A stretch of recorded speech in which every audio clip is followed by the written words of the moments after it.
60 से 60 भी सत्संग पाकर सुधर जाता है।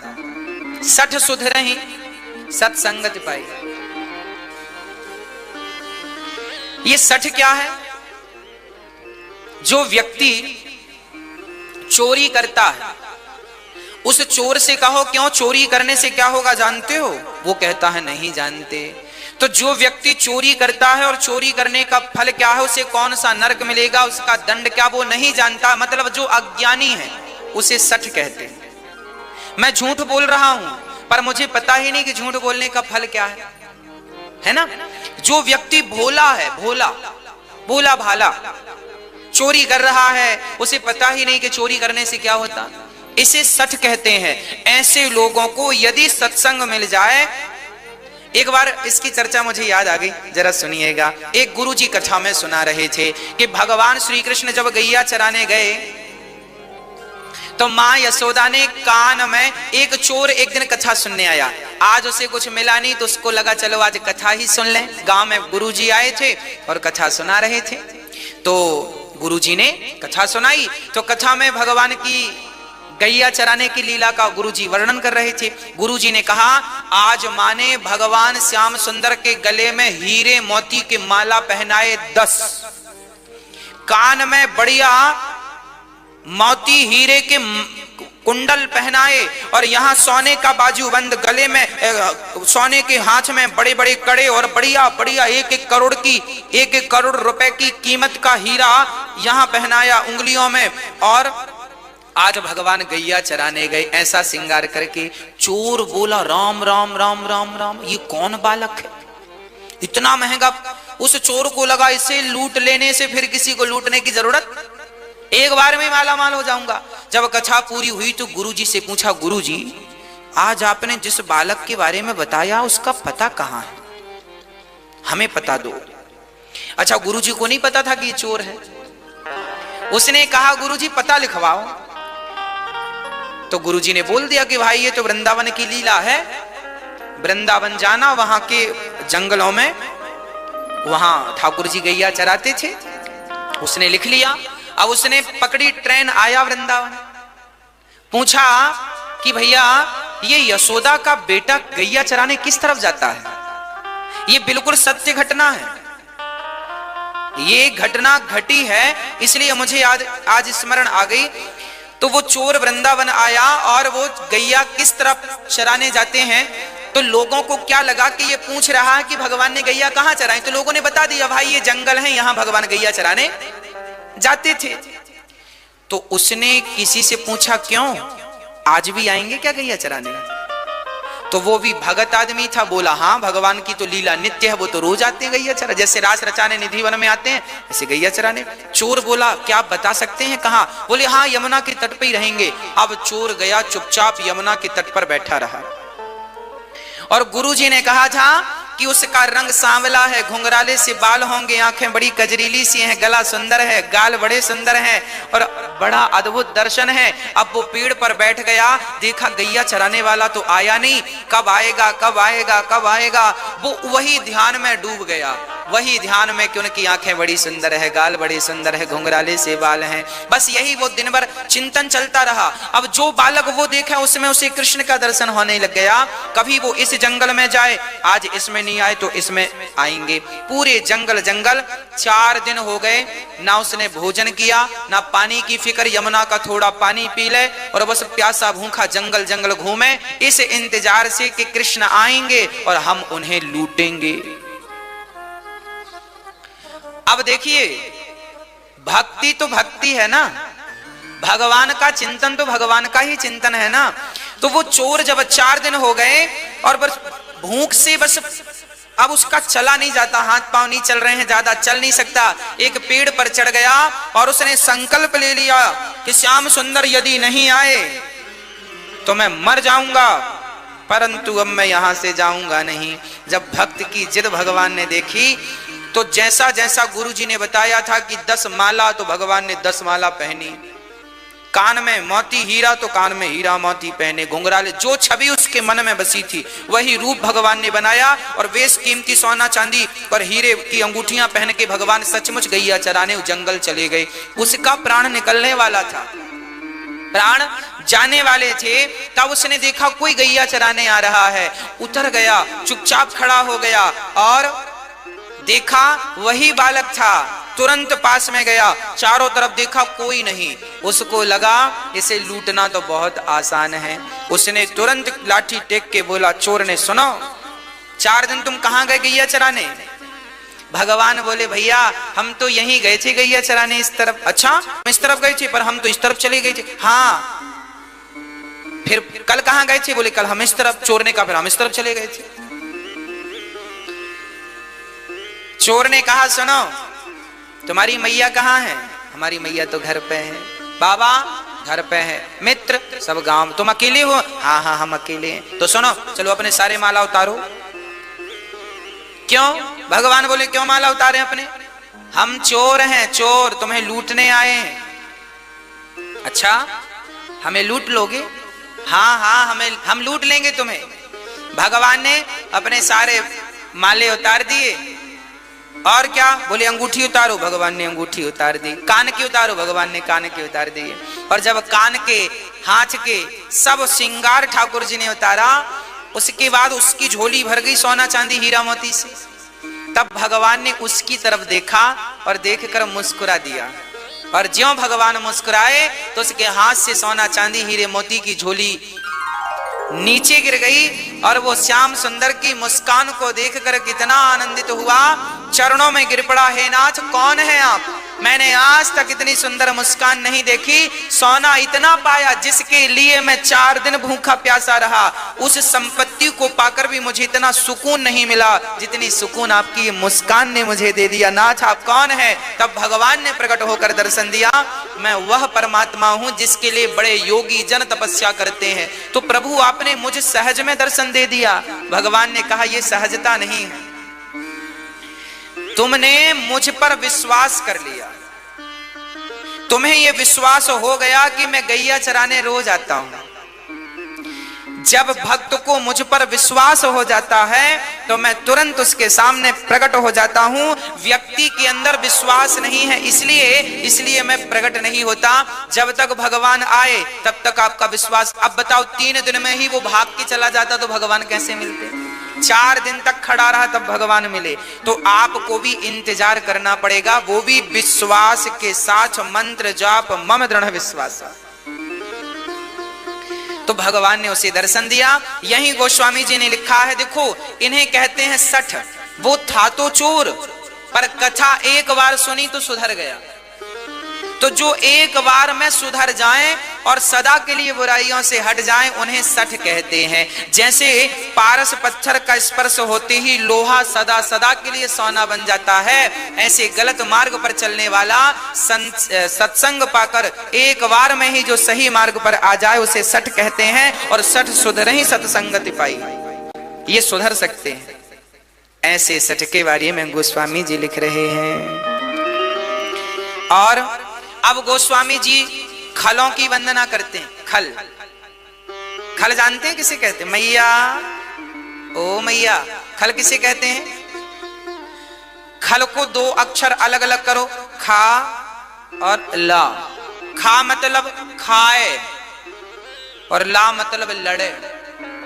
खाए और लड़े, खाए और ढिसुम, खाए और ढिसुम, इन्हें खल कहते हैं। जिनके 2 ही काम है, खाना और इसमें तीसरी चीज और जोड़ो, जिनका खाएं उन्हीं से लड़ें, इन्हें खल कहते हैं, है ना? आपने देखा होगा कुछ लोग लड़ते हैं, खाना और लड़ना, आपसी लड़ जाते हैं। उदाहरण के लिए बच्चे आजकल जिस माँ ने पाल पोस कर बड़ा किया उसी माँ से पिता से झगड़ा कर लेते हैं। ये कौन लोग हैं? जिसका खाया उसी से, ये खल है। गोस्वामी जी इनकी भी वंदना करते, भगवान इनको पहले पूज लो, इनको पहले प्रणाम कर लेने से ना दिक्कत नहीं, इनको छोड़ दिया तो फिर ये कुछ ना कुछ तिगड़म लगाना शुरू करेंगे, इसलिए इनको प्रणाम दूर से करो। भैया खल जी, राधे राधे, राम राम जी, उसको अच्छा लगेगा। आपके गांव में जो दुष्ट लोग हैं पहले उनका सम्मान किया करो, बाद में सज्जनों का सम्मान किया करो, क्योंकि सज्जन तो इंतजार कर भी ले, ये दुष्ट तो खड़े होके बकबक करने लग जाएंगे। खल ही नाम ही उनका, खल है ना, इसलिए खल। गोस्वामी जी कहते हैं इनको पहले प्रणाम कर लो, है ना। चलिए आगे गोस्वामी जी प्रणाम किनको करते हैं। अच्छा, खलों के दुष्टों के बारे में गोस्वामी जी ने कहा, बोले दुष्ट और सज्जन में क्या अंतर है। गोस्वामी जी ने अंतर प्रकट किया। सज्जन में और दुष्ट में क्या अंतर है, गोस्वामी जी ने लिखा, बिछुरत एक प्राण हरि लेहि। जब सज्जन आपसे बिछड़ता है, सज्जन पुरुष जब आपसे बिछड़ते हैं तो मानो आपके प्राण निकल जाते हैं, और दुष्ट जब मिलता है तो प्राण निकल जाते हैं। एक के बिछड़ने से दुख है और एक के मिलने, ये दोनों, इसलिए गोस्वामी जी ने इनको प्रणाम किया। और दोनों में देखो कितनी चतुराई से गोस्वामी जी ने बात रख दी कि एक के बिछड़ने से आदमी, आप जब बेटी घर से निकलती है तो प्राण निकल जाते हैं ना, माँ बाप रो रोते हैं, बेटी विदा हो रही है बेटी। सज्जन व्यक्ति घर से, अरे कोई भला आदमी मर जाए ना तो सारा गांव रोता है, जो उसके रिश्तेदार नहीं है वो भी रोते हैं, वही भला आदमी था चला गया। अब सज्जन के मरने पर भी, बिछड़ने पर भी लोग रोते हैं। कोई दुष्ट आदमी मिल जाए तो अपने आप आंसू निकलने लगे, भगवान ये क्यों मिल गया।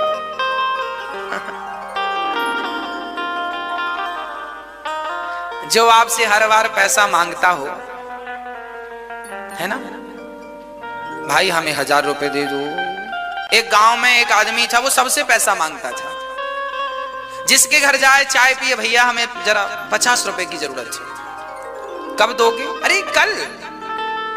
पिछले साल भी बोला था कल देंगे, इस साल भी बोल रहा कल देंगे। और मांगने कोई जाए, बोले पैसे दो, बोले हमने कब का बोला था। उसने कहा हमने तुम्हें देने का कब का बोला था। तो सामने वाला बोला तुमने बोला था कल देंगे। तो उसने कहा कल ले लेना, कल आने तो दो, अभी कल आया ही नहीं, कल आए सो पैसा लेना। अब पूरे गांव के लोग उससे डरने लगे, जब भी आएगा तो लोग देख के कांप जाते, अभी 50 मांगेगा, 100 मांगेगा, 1000 मांगेगा। तो दुष्ट व्यक्ति को देखने से ना कांप जाता है व्यक्ति, और सज्जन को देखने से प्राण निकल जाते हैं। गोस्वामी तुलसीदास जी ने यहाँ एक बढ़िया बात लिखी है, जड़ चेतन गुण दोषमय विश्व कीन्ह करतार। बालकांड का दोहा नंबर 6 है ना। यहाँ गोस्वामी जी लिख रहे हैं, जड़ चेतन गुण दोषमय विश्व कीन्ह करतार। संत हंस गुण गहि पय परिहरि बारी विकार। कहने का तात्पर्य यह है कि संसार की हर वस्तु जड़ चेतन, चाहे वस्तु जड़ हो या चेतना से भरी हो, सब दोष से भरी पड़ी है। हम जो भी कमाते हैं ना मेरी माँ, उसमें हमारी कमाई में भी कुछ ना कुछ दोष होते हैं, है ना। हम जो कपड़े खरीद कर लाते हैं ना, इनमें भी कुछ दोष होते हैं। हम सोना चांदी खरीदते हैं ना, घर मकान बनवाते हैं ना, सब में कुछ ना कुछ दोष होते हैं। फिर ये दोष कैसे मिटेंगे, बोले आप जीवन में जो भी धारण किया करो, जो भी लिया करो, पहले भगवान को समर्पित कर दिया करो। जब भगवान के चरणों में समर्पण कर देंगे ना उस वस्तु का, तो उसके दोष अपने आप मिट जाएंगे। इसलिए कोई भी वस्तु, जैसे भोजन करो तो पहले भगवान को भोग लगाना चाहिए। जो व्यक्ति, अभी आगे मैं बताऊंगा, रामचरितमानस में ही लिखा है, जो व्यक्ति भगवान को भोग लगाए बिना भोजन करता है, वो भोजन नहीं, वो मांस भक्षण करता है। मांस खा लो या बिना भोग लगाए अन्न खा लो, एक ही बात है। इसलिए जब भी भोजन करो, दाल चावल सब्जी रोटी हलवा पूड़ी पुलाव इमरती रसमलाई रसगुल्ला बड़े इत्यादि जो भी बनाओ, सब पहले भगवान को अरे दिन में 2 बार बनाओ, 3 बार बनाओ, जितनी बार बनाओ। पकौड़ी खाने का मन है, पकौड़ी बनाई, सबसे पहले प्लेट में रखो, तुलसी दल डालो, पहले भगवान को आदत बनाओ। आदत बनाएगा कौन? आप रेल में बैठे हैं, आप रेल में यात्रा कर रहे हैं और तभी आपने देखा कि बढ़िया अंकुरित चने बिकने आ गए। आपका मन हुआ चने खाना चाहिए, आपने भाई साहब जरा देना 10 रुपए के चने, आपने चने लिए। अब क्या करें? उस चने को सबसे पहले भाव से आप ले लो अपने हाथ में और एक भाव बनाओ, हे नाथ आप स्वीकार कर लीजिए, हे नाथ, हे श्याम सुंदर, हे राजा राम आप स्वीकार कर लीजिए। ऐसा बोल दो, हे नाथ आप स्वीकार करो, बस भोग लग गया, खत्म बात। बस भोग वो अपने हाथ में तुलसी की माला सदा रखना चाहिए। इससे क्या होता है? जो भी वस्तु आप खाएंगे, खाने के पहले इस तुलसी की माला को उसमें चढ़ा दें, स्पर्श करा दें। जैसे ये दोना है, चने भरे हैं, इसको टच करा दीजिए तो तुलसी चढ़ गई, ये तुलसी की है तो ये चढ़ गई, फिर भगवान को भोग, हे नाथ स्वीकार कीजिए। बस इतना कहना है, ये भगवान ने खा लिया, उसके जो दोष थे वो खत्म। अब आप खाओ से। जितनी बार पानी पियो तो पानी पियो तो पहले ये तुलसी का स्पर्श करा लो गिलास में। ये तुलसी है ना, पवित्र करती है, इसलिए संत जन अपने हाथ में सदा तुलसी रखते हैं। आपको भी रखना चाहिए। इसलिए हम लोग तुलसी की माला गले पे धारण करते हैं कि जब प्राण निकलेंगे तो कम से कम तुलसी तो गले पे रहेगी। कोई तुलसी का दल डालना भूल गया, कोई गंगा जल डालना भूल गया, तो कम से कम गले में तुलसी की माला तो रहेगी। इसलिए तुलसी की माला निश्चित रूप से हम सभी को पहननी चाहिए। मंगल सूत्र की तरह ठाकुर जी की हम पत्नियां हैं। हमारे पति कौन है? तुम हो एक अगोचर सबके प्राणपति। इसलिए हमें अपने आप को गोपी भाव ही रखना। हम गोपी ही हैं, हम स्त्री ही हैं, हम गोपी हैं, हम पतिव्रता नारी हैं और हमारे पति जो परमात्मा है, उस पति परमात्मा को प्राप्त करने के लिए हम चल रहे हैं। तो जो भी है सब भगवान को समर्पित करना चाहिए। और सब में भगवान का दर्शन गोस्वामी जी करा रहे। जड़ चेतन जग जीव जत सकल राममय जान, बंदौ सबके पद कमल सदा जोरी जुग पान। जड़ चेतन जग जीव जत सकल राममय जान। सबको राममय जानना चाहिए। सब कौन है मेरी माँ? राम स्वरूप है। आप किसके स्वरूप हैं? राम के। आपके भीतर कौन है? राम है। अब आप कहेंगे महाराज जी कैसे? मैं एक उदाहरण से समझाता हूं, आप समझिएगा। आपके घर में एक पत्थर है कि नहीं?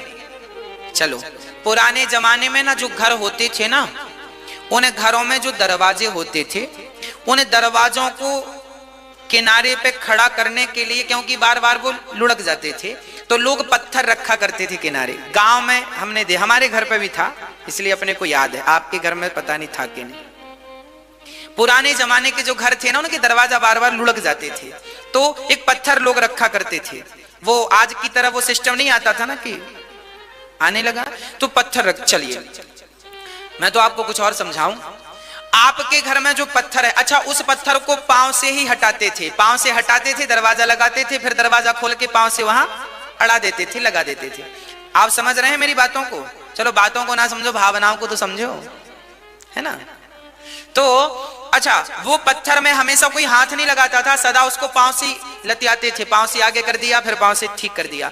अच्छा, जो पत्थर आपके घर में पांव खाता, अर्थात सबके लात खाता है, जो आए सो लात मारे, जो आए सो लात मारे। सुनिएगा, जिस पत्थर पर आपने 1,00,000 बार लात मारी हो, उस पत्थर को मैं किसी मूर्तिकार को दे दूं और मूर्तिकार को देकर कहूं भैया इसमें बढ़िया राम जी का स्वरूप बना दो, राम जी की मूर्ति बना दो, तो मूर्तिकार जो पत्थर की मूर्तियां बनाते हैं, वो छोटी सी ही सही उस पत्थर की मूर्ति बना सकता है कि नहीं? बना सकता ना? बढ़िया राम जी की आंखें बना देगा, गाल बना देगा, धनुष बाण बना देगा। अब ये बताओ, कोई कितना भी बड़ा पापी क्यों ना हो, भागवत सुन के तर जाएगा। कोई तरह? हाँ, एक तुंगभद्रा नदी के किनारे गांव था उत्तमपुर। उस गांव में एक पंडित जी रहते थे। पंडित जी का नाम था आत्मदेव। आत्मदेव पंडित जी जो थे ना, बहुत अच्छे थे, उनके पास सब कुछ था, रहने को घर, खाने को रोटी, समाज में पद प्रतिष्ठा भी अच्छी खासी थी। एक चीज की कमी थी, आत्मदेव जी को कोई संतान नहीं थी। मैया जी, ओ मेरी मां, हो गई पंचायत? अब सुन लो। एक आत्मदेव जी नाम के पंडित जी थे, उनकी सब कुछ था उनके घर में, एक पुत्र नहीं था। संतान नहीं होने से वो बड़े दुखी रहा करते थे। अच्छा, दुखी इसलिए नहीं थे कि उनके घर संतान नहीं है, दुखी इसलिए थे कि संतान ना होने से लोग ताने मारते थे। अच्छा, जिसको बच्चे नहीं होते ना, वो लोग फिर भी रह लेते हैं समझाकर अपने आप को, पर वो लोग जीने नहीं देते जो आपके इर्द गिर्द होते हैं। बेटा नहीं है, बेटा नहीं है, बेटा नहीं है। सबसे ज्यादा ताने मारती हैं बूढ़ी बूढ़ी माताएं, तुम्हारी बहू की तो बेटा नहीं है, तो तुम्हारी बहू की तो है, तो तुमने कौन सा गढ़ जीत लिया? हाँ? ताने मारने से चूकती नहीं है माताएं। और माताएं बस कौन, देवरानी को बेटा ना हो तो जिठानी ऐसे देखती है जैसे इसने कोई गुनाह कर लिया, और जिठानी को ना हो तो देवरानी ऐसा देखती है कि इसने कोई गुनाह किया। आज भी हमारे भारत में 21वीं सदी में जहां बहुत अधिक पढ़े लिखे लोग हैं, वहां भी आज ये मानसिकता है कि जिसकी बेटियां ही बेटियां हों तो भी उसे लोग ये कहते हैं कि तेरे बेटा नहीं है। आज भी कितना भी पढ़ ले भारत, फिर भी लोगों की थिंकिंग तो नहीं बदल सकते ना। और जिनको बच्चे नहीं हैं वो बड़े परेशान हैं, बेटा नहीं है, बेटा नहीं है, बेटा नहीं। आज एक सीधा सवाल मेरा उन लोगों से जिनके बेटे नहीं हैं, मेरा प्रश्न आपसे, आपको बेटा क्यों चाहिए? क्यों चाहिए? आपका उत्तर होगा, महाराज जी वंश आगे बढ़े। ठीक है, सबकी इच्छा होती है कि हमारा वंश आगे बढ़े, पर कई बार आपको ये बात पता है और आपको ये गलत पता है। क्या पता है? आप ये समझते हैं कि जिनके बच्चे हैं बस वही अच्छे हैं। ऐसा नहीं है। बच्चे, बेटा को प्राप्त कर लेने से कोई बड़ा नहीं बनता, और ऐसा भी नहीं है कि जिसके बेटा ना हो उसकी सदगति नहीं होती। यदि ऐसा है तो फिर आप बताओ, क्या मीराबाई के कोई बेटा था? तो नाम बताओ। था? नहीं, मीराबाई के कोई बेटा नहीं था। लोग कहते हैं ना तेरे बेटा नहीं, तू अभागिन है। जरा इनसे कहो कि यदि मैं अभागिन हूं तो क्या मीरा भी अभागिन थी? यदि मैं अभागिन हूं तो क्या यशोदा भी अभागिन थी? क्योंकि यशोदा का भी तो जाया बेटा नहीं था तो नाम बताओ।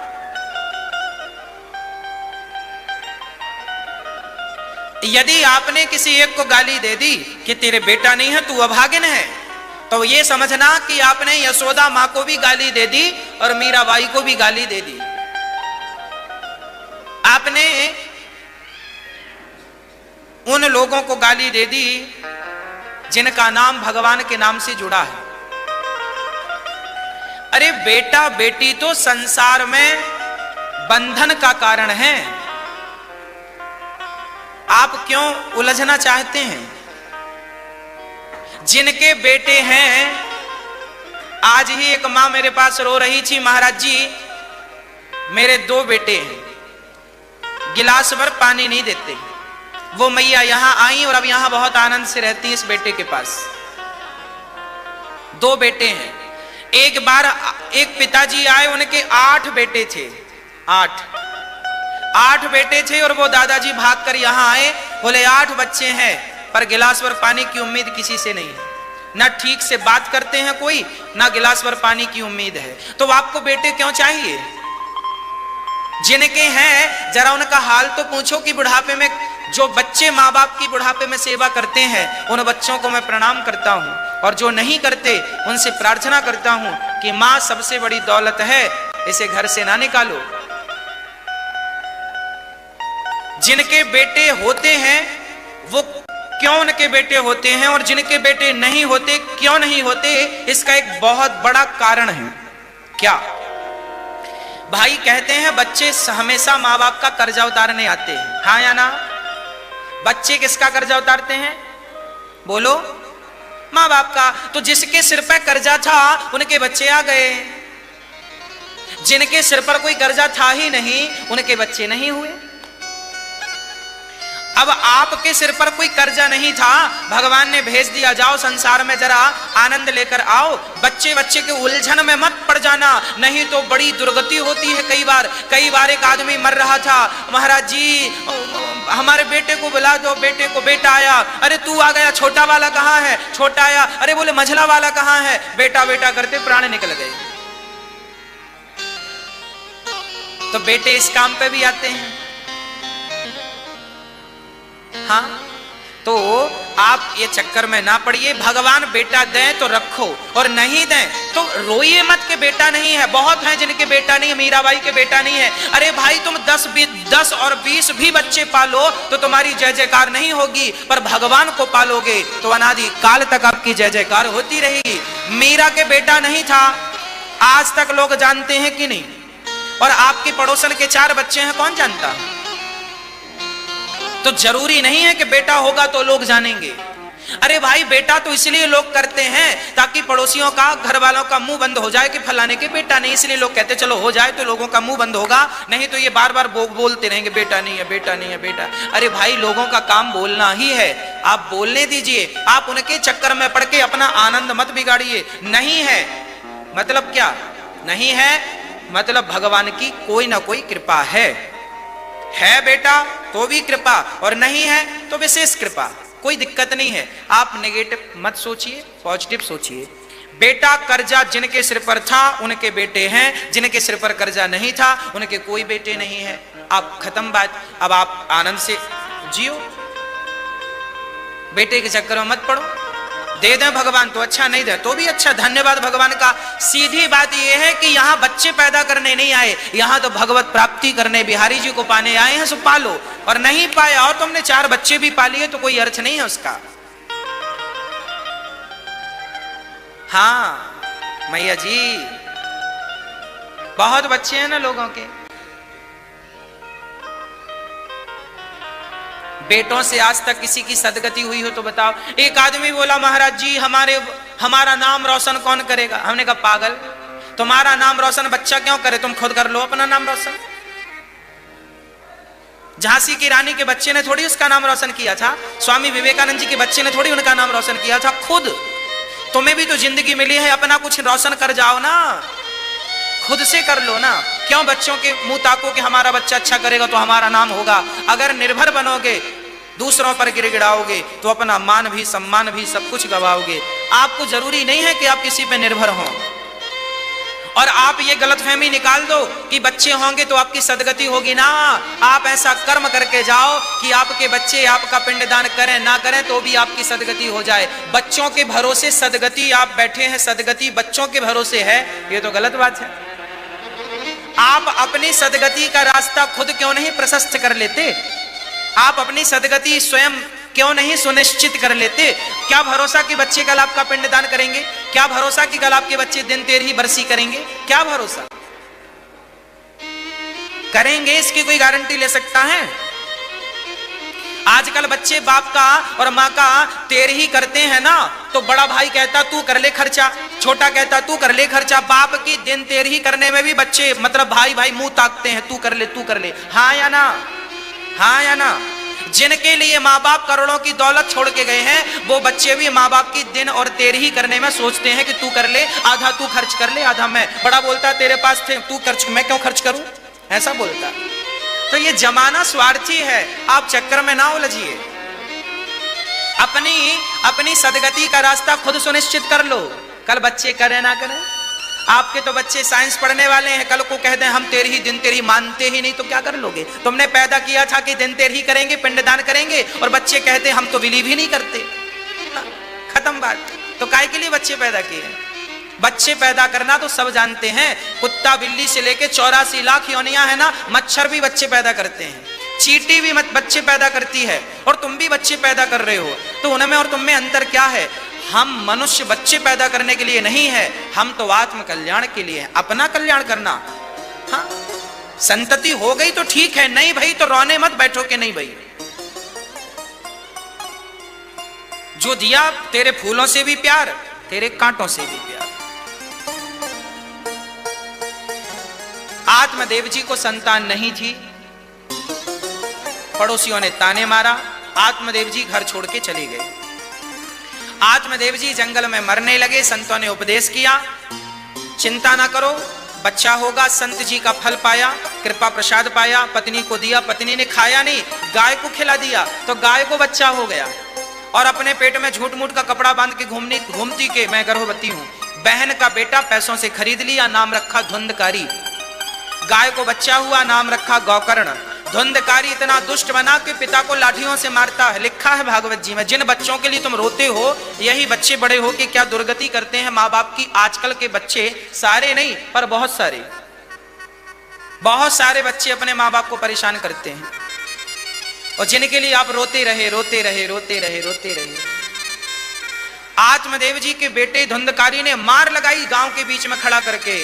आत्मदेव जी भागे, गौकर्ण जी ने उपदेश किया, पिताजी क्यों उलझ रहे हैं संसार में, कोई किसी का नहीं है। यहां तक कि ये शरीर जो तुम्हारे पास है, क्या ये भी तुम्हारा है?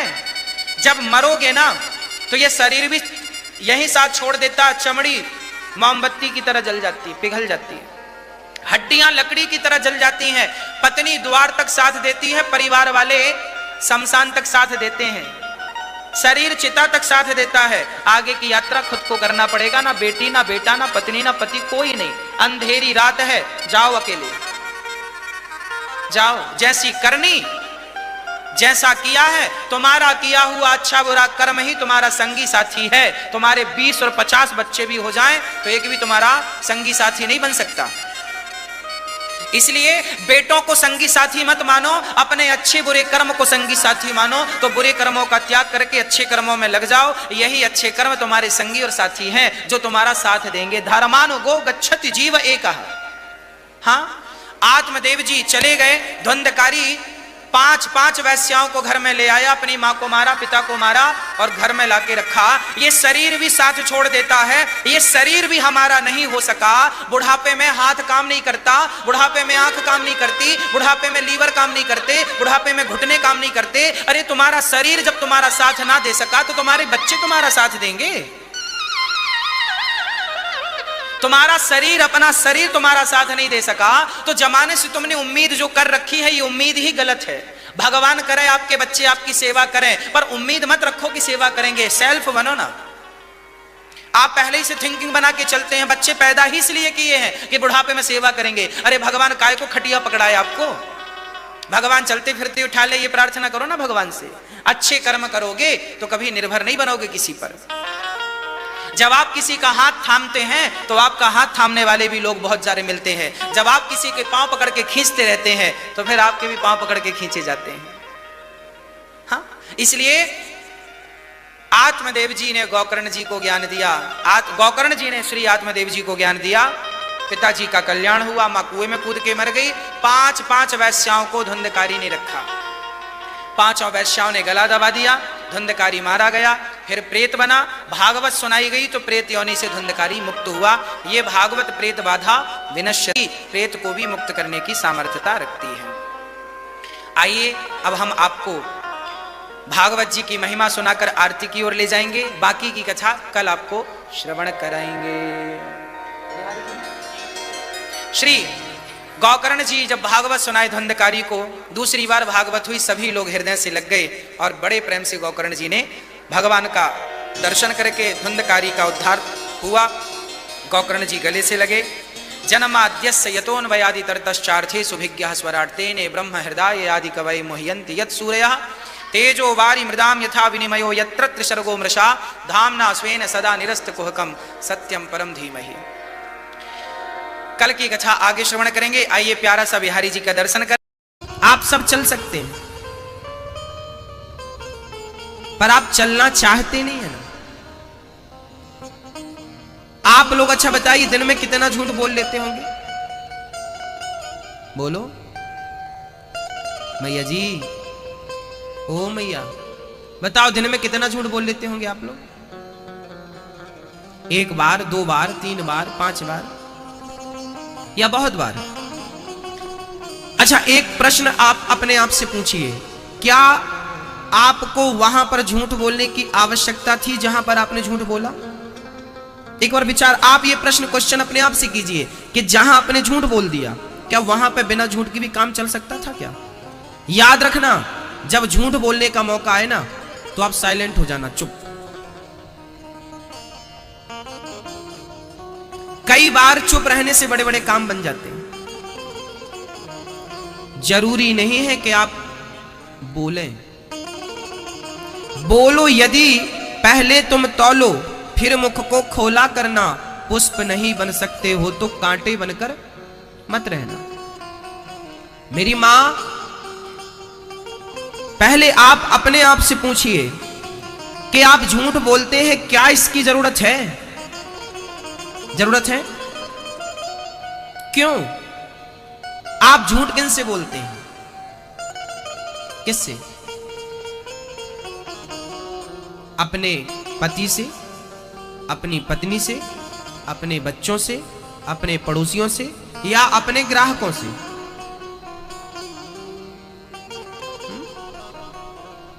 हम झूठ बोलते हैं, हमें हमारी किराने की दुकान है, हमारी किराने की दुकान है, हम बिजनेसमैन हैं, व्यापारी हैं, हमारी कपड़ों की भी दुकान है, हमारे जूते चप्पल की दुकान है, हमारी लोहा की सीमेंट की दुकान है, सरिया की दुकान है। गुरुजी, अब हमारी दुकानें हैं और आप कह रहे हैं सच बोलो, तो कैसे काम बनेगा? हम तो किराना की दुकान, हम तो किराना की दुकान है, हमारी कपड़ों की दुकान है, हमारी सरिया की दुकान है, झूठ तो बोलना पड़ेगा। एक बार ये प्रश्न हमसे पूछा गया कि गुरुजी आप कहते हैं सच बोला करो, पर हम दुकानदार लोग हैं, हमें तो झूठ बोलना पड़ेगा ना। एक सज्जन ने अपने मन से बोल दिया, दुकानदारों को तो भगवान भी माफ करता। हमने कहा क्यों? क्यों माफ करता तुम्हें दुकानदारों को भगवान? क्यों माफ करेगा तुम्हें? तुम दुकानदार हो, 10 रुपए की चीज को यदि तुम 11 में और 11.5 में बेच रहे हो, 12 में बेच रहे हो, तो ये गलत नहीं है, ये सही है, ये झूठ नहीं है। ये दाल रोटी ईश्वर भी जानता तुम्हें चलानी है, पर तुम 10 की चीज 20 में पहनाओगे तो भगवान कहेगा अच्छा बहुत जल्दी तुझे करोड़पति बनना है, चल बनाता हूं। ईमानदारी से कमाया हुआ धन आपको सुख देता है। आपको बिना नींद की गोली खाया आपको नींद आएगी, आपकी पत्नी भी अच्छी होगी, आपके बच्चे भी अच्छे होंगे, संस्कारी होंगे, और आपने यदि 2 नंबर का धन कमाया और बने बड़े आदमी बनने लगे तो वो धन देखना बहुत जल्दी किसी और रास्ते से निकलना शुरू हो जाएगा। या तो आपके बच्चे बिगड़ जाएंगे, शराबी बन जाएंगे, जुआड़ी बन जाएंगे, सुरा सुंदरी के चक्कर में लग जाएंगे। आपको क्या लगता है धन कमा ले ना? धन आने के यदि एक रास्ता है तो जाने के ना जाने कितने रास्ते हैं। इसलिए ईमानदारी का धन। मेरी मां, मैंने बचपन में एक बात सीखी है मैं अपने से। जब एक बार मैं 8 साल का था, जब मैं 8 साल का था, 8 से 9 साल का रहा, जब मैं 8-9 वर्ष का था तब मुझे 50 रुपए कहीं से प्राप्त हुए थे। 50 रुपए मैं जोड़ता था पैसे थोड़ा थोड़ा। मुझे 50 रुपए मिले थे मां, और मैं खेत जा रहा था तो वो 50 रुपए मेरे रास्ते में गिर गए। ये मेरे साथ की घटना है। तब से मुझे एक सबक मिला, वो सबक मैं आपके सामने रख रहा हूं। 8-9 साल की उम्र में मुझे 50 रुपए प्राप्त हुए थे। बहुत सारा महीनों तक जोड़ा तो 50 रुपए इकट्ठे हुए। 50 का नोट था, एक ओनली, वो मेरे जेब में था।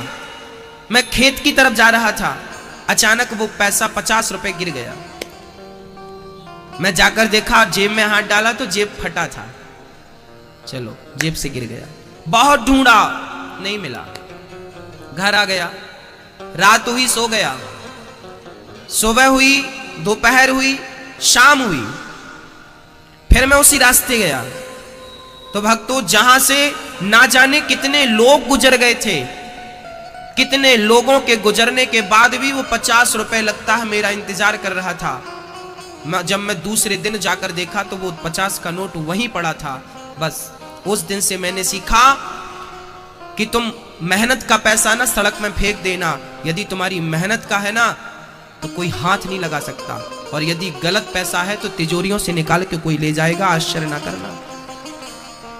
उस दिन से मैंने सीख ली कि मेरी मेहनत के रुपए कहीं जाने वाले नहीं, मेरे पसीने के पैसे कहीं नहीं जाएंगे। आपको भी ये सबक आज लेना चाहिए कि मेहनत ईमानदारी से जो रोटियां खाएंगे ना, वो रोटियां पचती भी अच्छे से हैं। बेईमानी की रोटियां ना पचती भी नहीं है, पेट खराब हो जाता है, डॉक्टर को जाओ तो फिर वो ले लेता है जो वसूली से तुमने यहां वहां से। रोटियां नहीं पचती। मेहनत बहुत अच्छी है। मनुष्य का धर्म है सत्य बोलना और परमार्थ करना, इसलिए झूठ बोल के जीत जाने से अच्छा है सच बोल के हार जाओ। कम से कम सच के साथ तो रहोगे आप। कम से कम आपको ईश्वर ये तो नहीं कहेगा कि तुम झूठे हो, सच्चे हो। मनुष्य का धर्म क्या है? धर्म न दूसर सत्य समाना, आगम निगम पुराण बखाना। सत्य से बड़ा कोई धर्म नहीं, दया से बड़ी कोई पूजा नहीं, परमार्थ से बड़ी कोई सेवा नहीं। हा? यही धर्म है। बताओ हम मनुष्यों का धर्म क्या है? रिवीजन करो, बोलो हमारा धर्म क्या है? हमारे धर्म का नाम क्या है? सत्य सनातन धर्म। हमारा धर्म ही सत्य है। हमारे धर्म के आगे सत्य ही लगा है, सत्य सनातन। इसलिए हमें जीवन में क्या बोलना है? सत्य बोलना है। कौन कौन बोलेगा आज से? हाथ उठाओ। वाह, सब बोलेंगे। हाथ उठाइए एक बार और।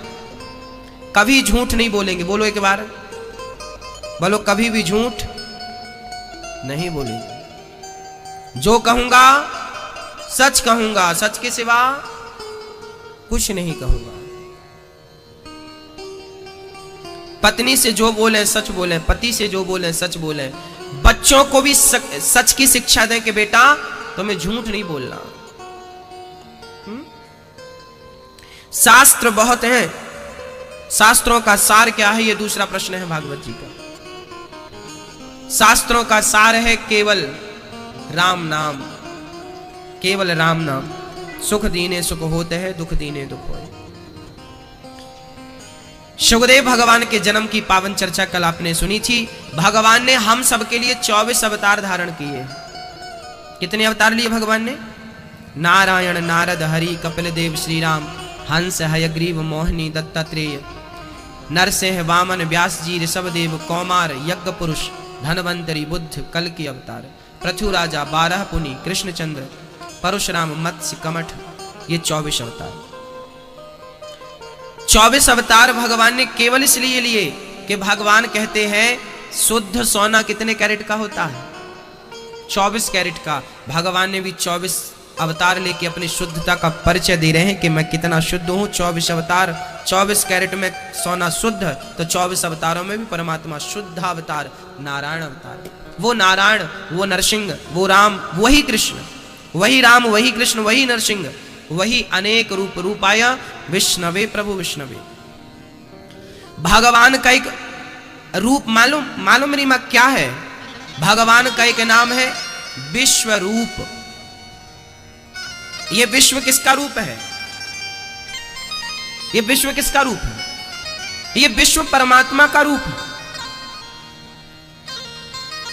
हाँ मैया जी, ये क्या है? जो भी है परमों से उससे लेना देना नहीं। माना कि ये घड़ा है। ये क्या है? माना कि ये घड़ा है मिट्टी का। आपने देखा हो घड़ा बड़ा होता, ये माना कि। अच्छा ये बताइए ये क्या है? जोर से बोलना सब। क्या है ये? जोर से। मैया क्या है? नींद आ रही है? लगा लो पानी। क्या है ये? ये घड़ा, माना कि ये घड़ा है। अच्छा बताओ इस घड़े में मिट्टी के सिवा और क्या है? बताओ। घड़े में मिट्टी के सिवा क्या है? कुछ नहीं है, कुछ नहीं। जैसे घड़े में मिट्टी के अतिरिक्त कुछ भी नहीं है, उसी प्रकार इस विश्व में ईश्वर के अतिरिक्त कुछ भी नहीं है। इसलिए इसको विश्व रूप कहा जाता है। ईश्वर का रूप है ये विश्व, अखिल ब्रह्मांड नायक परमात्मा, वो ईश्वर का रूप है ये संसार। प्रिय भक्तों, 24 अवतारों में भगवान ने ना जाने कितनी लीलाएं की हैं। सुखदेव जी के पिता द्वापर में महर्षि पाराशर के द्वारा वसु की कन्या सत्यवती के गर्भ से भगवान के कला अवतार योगीराज श्री व्यास जी का जन्म हुआ था। द्वापर में महर्षि पाराशर के द्वारा, व्यास जी के पिता का नाम क्या था? महर्षि पाराशर।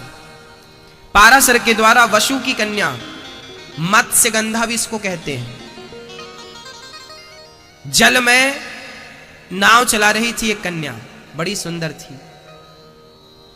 पाराशर मुनि वहां से गुजरते हैं। पाराशर जी ने देखा कि बहुत बढ़िया एक मुहूर्त है, इस मुहूर्त में यदि कोई स्त्री गर्भवती हो जाए तो देश का कल्याण करने वाला बच्चा उसके गर्भ से पैदा होगा।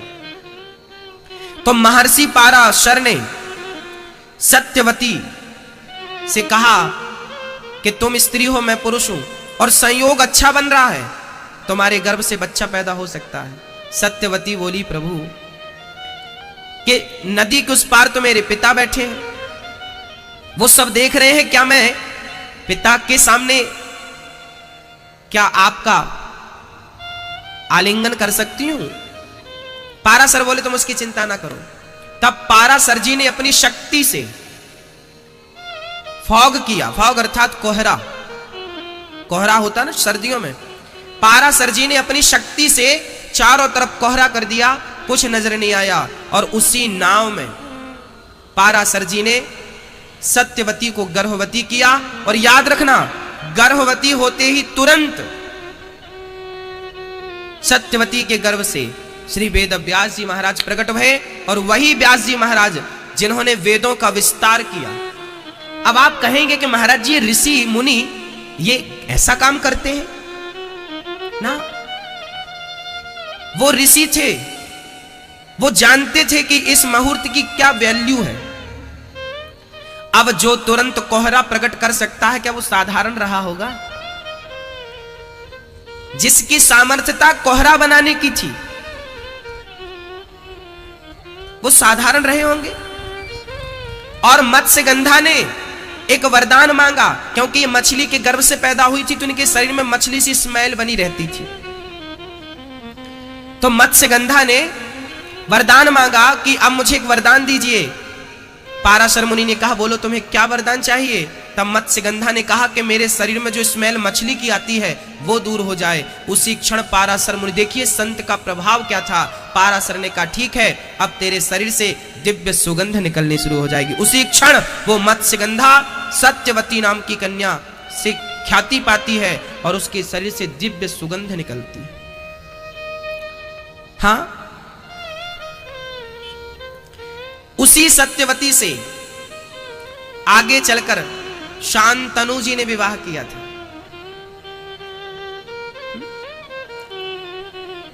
श्री व्यास जी महाराज का जन्म हुआ। फिर व्यास जी महाराज ने एक वेद से 4 वेद किए, सामवेद, ऋग्वेद, यजुर्वेद, अथर्ववेद, 4 वेद हुए। वेदों का विस्तार किया। व्यास जी ने 17 पुराण लिखे। कहां पर? सरस्वती नदी के तट पर। आज भी बद्रीनाथ जाएं तो सरस्वती तट पर व्यास गुफा आज भी है। दुनिया की इकलौती गुफा ऐसी है मेरी मां, पत्थर की गुफा है, पर वो ऐसा लगेगा जैसे पन्ने रखे हैं, पन्ने एक के ऊपर एक। वो गुफा पत्थर की है, प्राचीन है, पर पन्नों सी दिखती है। आज भी जाके देखिएगा, हम गए हैं, दर्शन किए हैं। प्रिय भक्तों,